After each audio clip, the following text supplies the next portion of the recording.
I don't really know adult life without the London Marathon, which is a bit sad in some ways, but something to be, something to rejoice about in others. Yeah, I am. You use the word privileged, and I am very privileged. Well, Chris, welcome to the Runners World podcast. Thanks very much for making the time to speak with us. It's a real pleasure to talk to you as one of the few remaining London Marathon ever presents. Thank you very much for inviting me here. I'm very pleased to take part.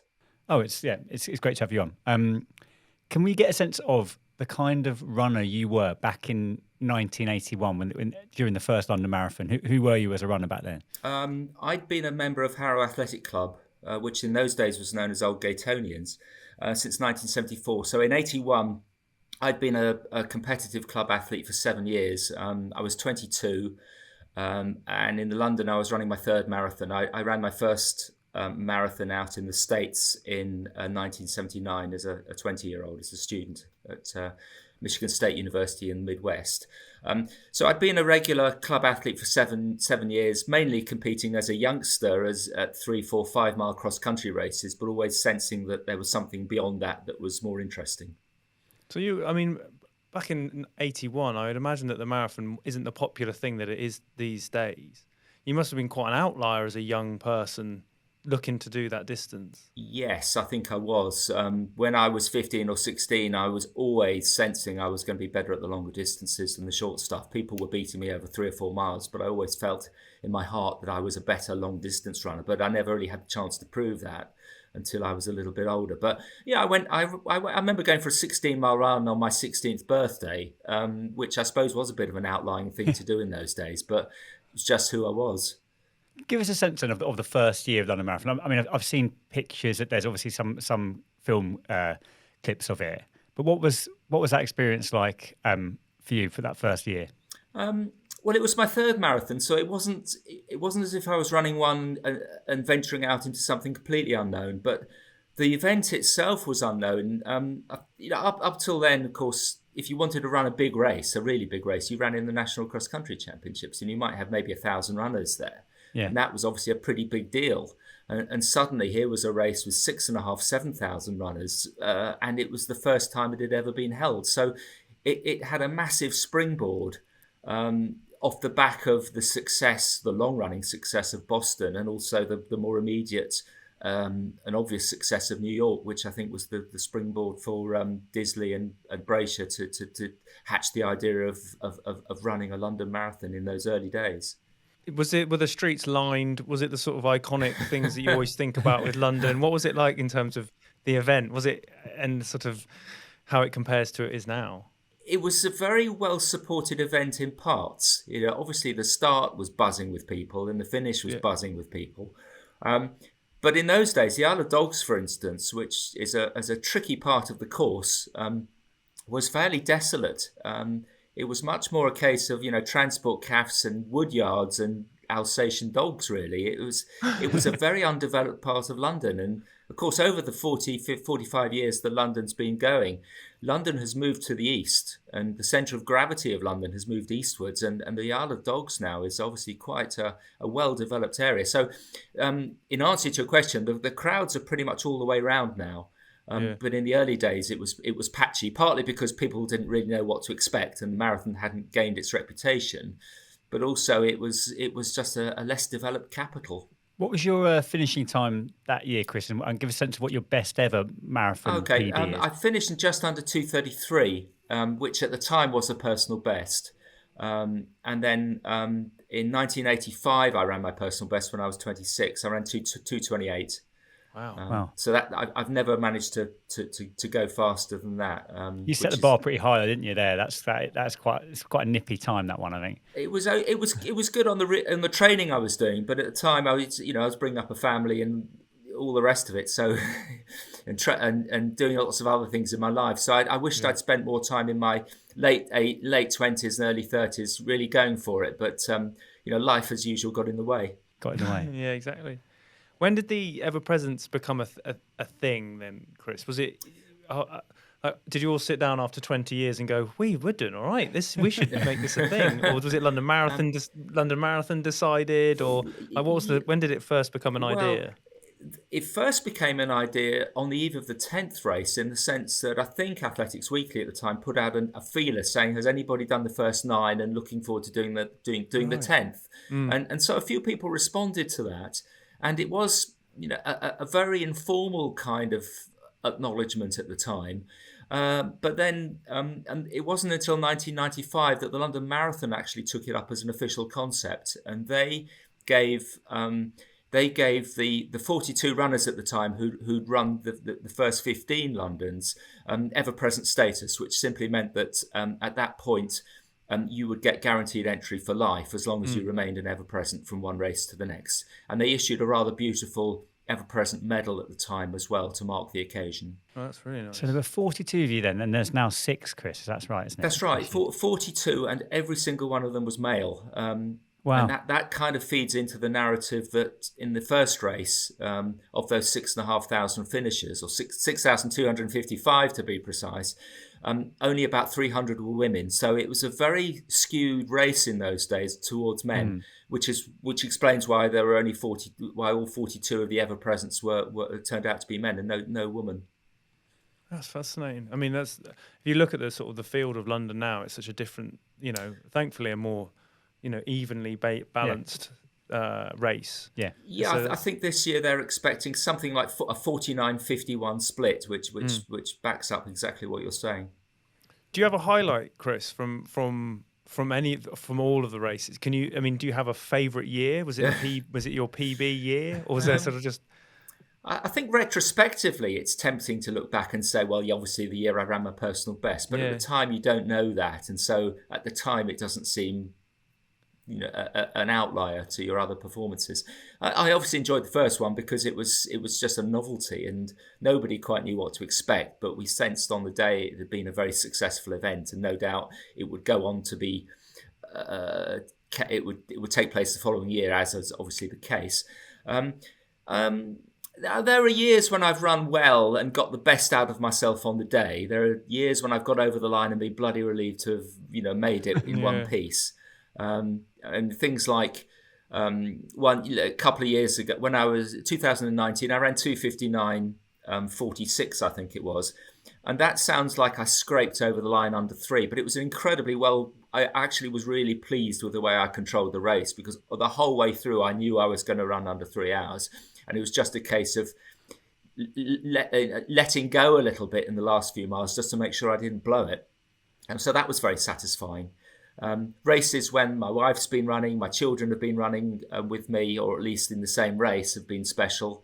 And the flip side of that is breaking my arm in the 2018 race and getting over the line at the end and just being very, very relieved to have made it. But that stands out as one of the more memorable races, albeit not for the right reason. Yeah.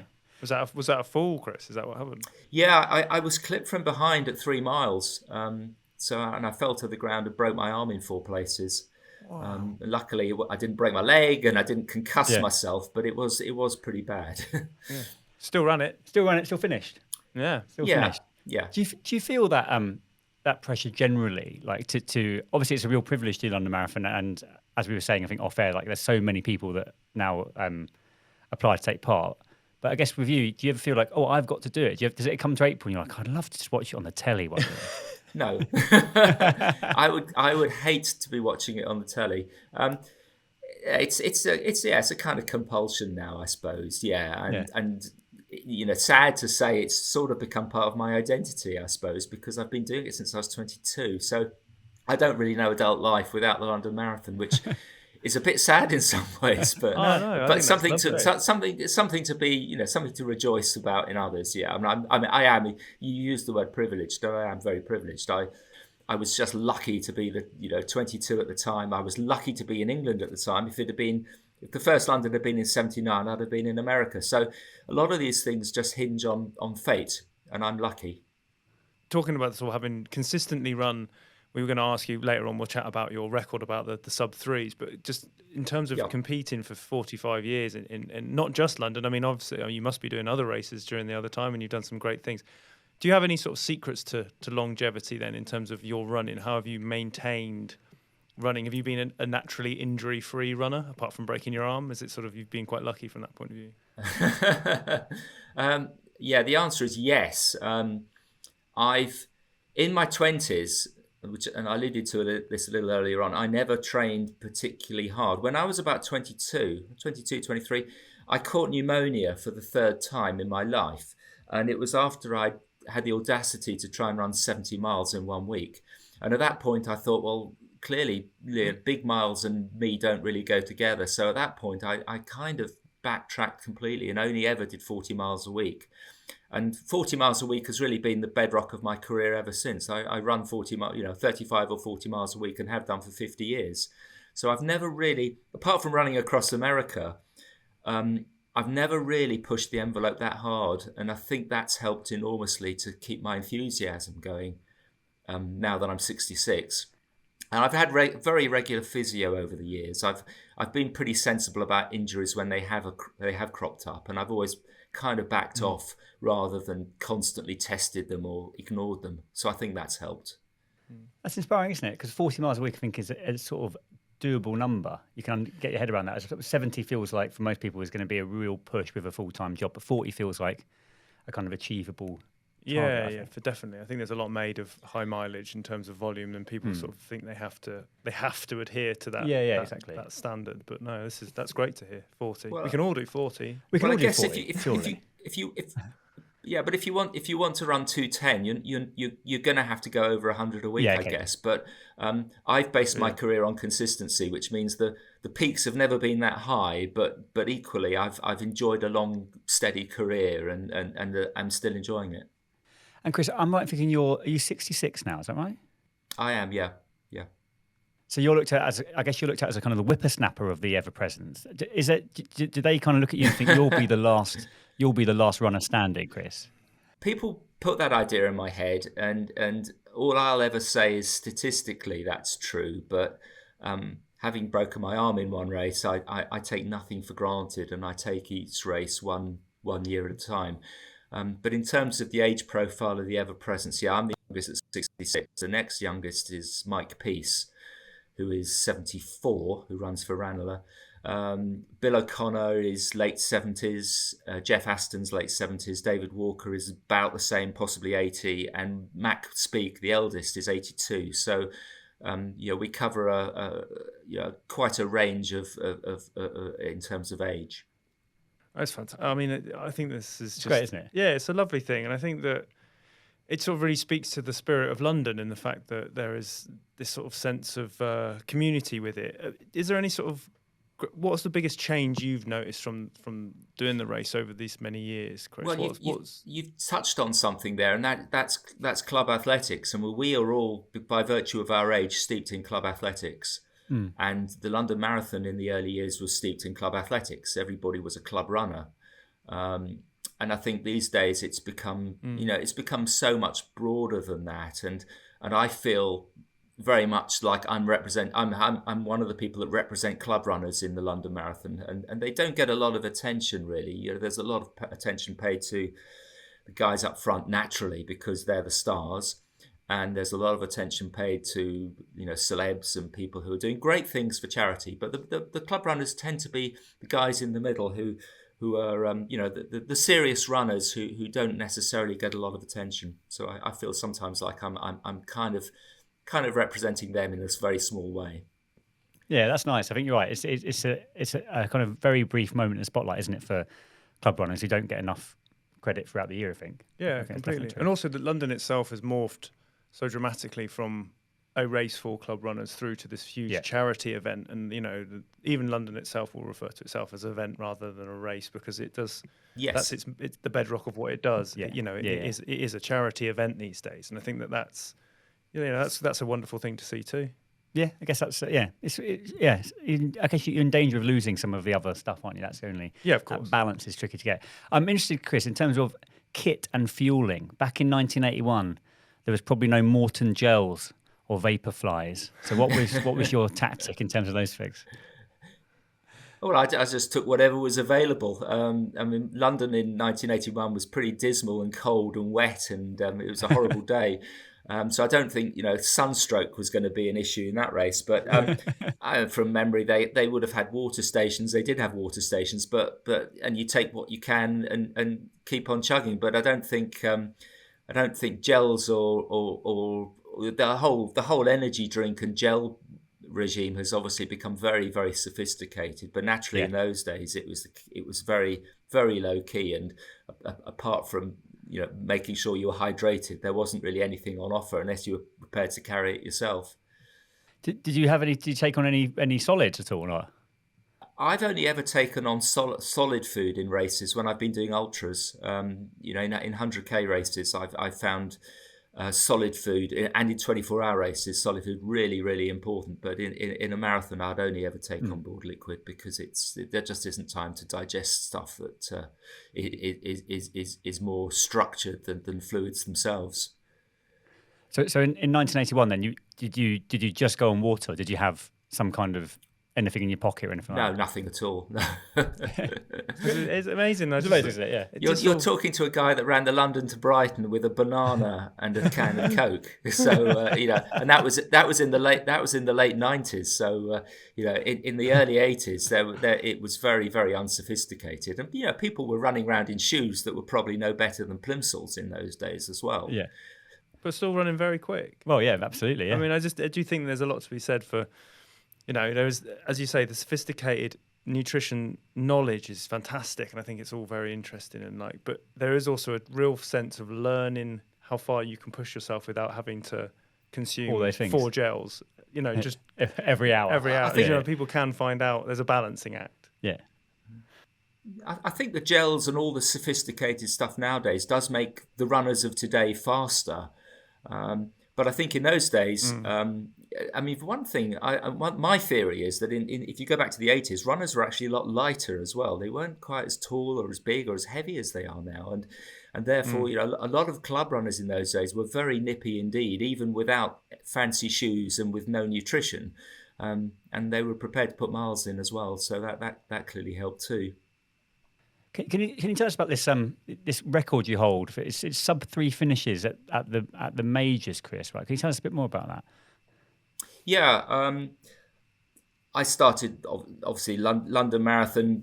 Running sub 3 was pretty straightforward in my early days, and I did it lots and lots of times, and getting a guaranteed entry every year, either through 3As initially or through being an ever-present, helped enormously. And by the time I'd run about 22 or 23 sub 3 hour marathons in the London Marathon, the same marathon each year, I think it got to become something of a thing. It's starting to be discussed in I think Runner's World magazine in America, and eventually Amby Burfoot, the winner of the London Marathon in 1968, who was editor of magazines out there, started to.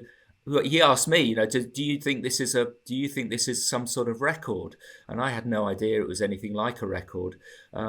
And so by the time I'd run 30 sub 3s, it was put out there as to whether this was a record, and questions were put out to Germany and Japan, America, and does anybody know of anyone who in any of the world majors has run a sub 3 as many times as 30? And the answer came back no. So Guinness at that stage gave me a world record for it, and then I extended it to 33, which was up to 2013. So from 1981 to 2013, I've gone sub 3 in London every year. I didn't make it in 2014 because I had a serious hamstring problem, but I came back 15, 16, 17, 18 sub 3. But by then the streak was gone. So it's defined as a record in Abbott's majors. We think it's a record for any marathon anywhere, but we're not absolutely certain about that. How have you dealt with the changing of your times changing as you've got older, Chris? How have you felt about that progression? All runners, as we age, we tend to have to sort of be realistic with ourselves. And if you're getting onto a course that you know and you love so well, like London, how do you just adjust each time? Have you how did you deal with that pressure that you put on yourself? Yeah, the answer is yes, I do adjust to it, and I've had I've had 30 years of slowing down to adjust to it. So the concept is truly embedded in me. A few years ago during COVID, I started to run very, very regularly with a runner who was 17 years old, a very talented runner called Matthew Smith. And we ran together a lot. And the one word I always said to him time and time again was context. Every performance you ever come out with as an athlete has a context, and so you mustn't be disappointed if you get beaten by really good people, and you mustn't be disappointed if you run badly when you've got reasons to run badly. Equally, you mustn't lower the bar on yourself and expect too little. But context is incredibly important, and I can't expect to run 250 as a 66-year-old, and I don't get angry when I don't. I have to accept that I'm slowing down, but I still want to get the most out of myself as a 66-year-old, like I did want to get the most out of myself as a 25-year-old.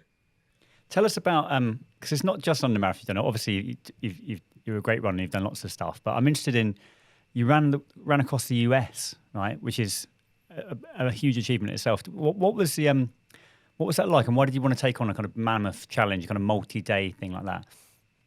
I suppose, right, as I said, from the time I was 16, I always wanted to run longer and longer distances. And so I moved up to marathon in my 20s. By the time I was 37, I was getting curious about running longer distances. So I did the Barry 40 track race. I did the London to Brighton a couple of times. And I eventually, from 100k running 100ks for GB, I started to run 24-hour races for GB as well.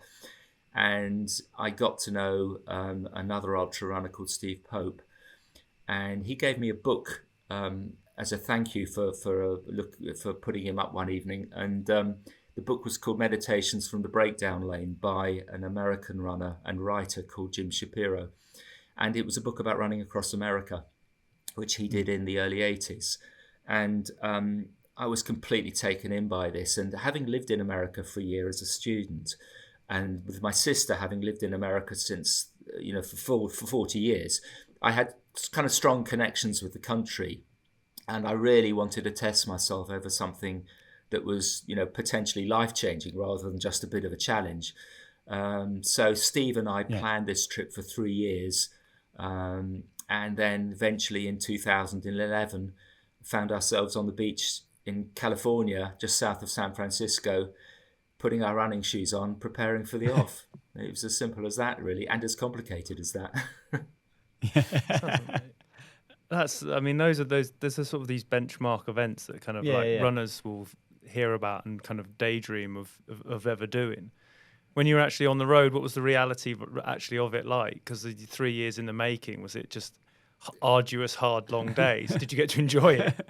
It was everything. It was absolutely everything. Steve and I ran across side by side the whole way over 70. It took us just 79 days, and we ran side by side, and we didn't stop talking the whole way along. Really, I mean, we're very, very. You can imagine when you do something like that. We were very close friends before we did this, and we're very close friends now. And we had a fantastic time. The irony was that within the first 300 yards of leaving the Pacific, we actually made a navigation error and started heading in the wrong way. But we quickly fixed that and carried on heading relentlessly eastwards to New York. It was a fantastic experience, and I'm just so glad I did it. And I can remember saying before going, when I was interviewed before I went, I really don't want to get to 75 or 80 and really regret not having done it. And that's exactly how I feel now. That's great. It was life-changing. And of course, it was carefully planned to take place between August and November so that I'd have plenty of time to recover in time for what was the 2012 London Marathon in the following April.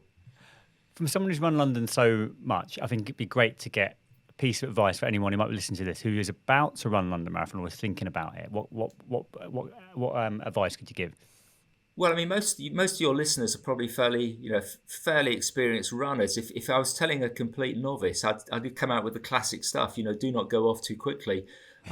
With a more experienced runner, I think they owe it to themselves to really calibrate what they can expect of themselves. So runners make two really big mistakes with the marathon. The first one is they come up with an unrealistically optimistic idea of what they can run on the day, and then they run more quickly than that pace for the first 6 or 7 miles. So it's very easy to compromise your whole race by being too ambitious. But for runners who are having a serious attempt at this, I would say calibrate what you can do by running a 10K or a half marathon, relatively close to the London, like say in February, March time, and really get a realistic idea of what you can run in terms of your likely time. And once you've got a realistic idea of what you're capable of, stick religiously to that pace throughout the race as much as your adrenaline will allow.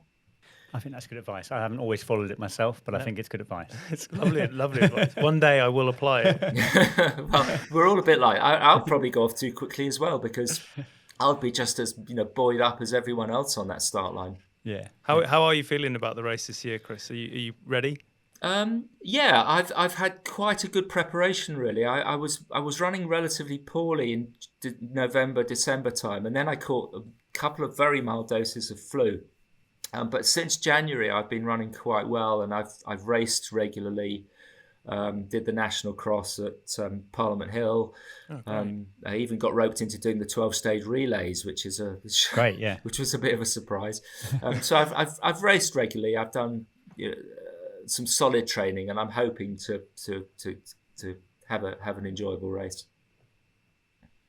Oh, fantastic. Chris, thank you so much for your time and coming on Run As Well podcast. It's extremely inspiring to talk to you about London and also your other running achievements for your life, and wish you the very best of luck on Sunday. I'm sure you won't need it. Well, thank you very much for having me. I've really enjoyed talking to you both. If you haven't heard already, Runners World has got a club. That's right, 30 years in the making, the Runners World Club is here to take your running even further. And as our dedicated viewers, listeners and fans, let's say fans, we wanted to tell you more about it. So we've got a guest here to talk about it. That's right, we're here with our friend and colleague Jen Bazon, Membership Director, to learn more. So Jen, tell us, what exactly is the Runners World Club? So Runners World Club is our best ever brand experience and gives readers access to a multitude of benefits, experiences and rewards, in addition to receiving the print magazine every month. And a membership to Runners World Club really does give you everything you could possibly need to get fitter, faster and healthier. You could do with a bit of that. Me? Yeah. Does sound good, actually, yeah. Yeah. What do people get, Jen? What is included in a membership? So we've got 3 different tiers of membership: bronze, silver and gold. And our gold membership is our sort of top tier, all singing, all dancing membership. And with that, you get access to our brand new training plan library via our reimagined companion app. You get access to award-winning training platform Final Surge, which gives you the ability to sync Runners World plans with your training devices. So with your Garmin, Apple Watch, Sunto, Polo, whatever your kind of preference. And that means that you can follow training sessions in real time on your watch with guided prompts. So it saves you having to sort of memorise interval sessions and things like that, as it's all programmed into your watch. You also receive our monthly print magazine, our weekly Runners World Club newsletter, and you get full access to the reimagined companion app, where you can access discounts and deals from running and fitness brands, and you also get access to exclusive gold member only content. So it's jam-packed with benefits. And there are these live events, aren't there? Spencer Matthews was seen on last weekend with Runners World, and Susie Chan. So tell us about those. Yes, very exciting. So what we wanted to do with membership was give our members the chance to meet and get to know each other, as well as the Runners World team and celebrity guests as well. So yeah, we hosted our first event the day before the London Marathon with Spencer Matthews, Susie Chan at the Samsung store in King's Cross, and it was a lot of fun. We had 85 runners there, and we did a shakeout run and Q&A, and it was very exciting, and the feedback was brilliant. So we're already excitedly planning our next one. Excellent.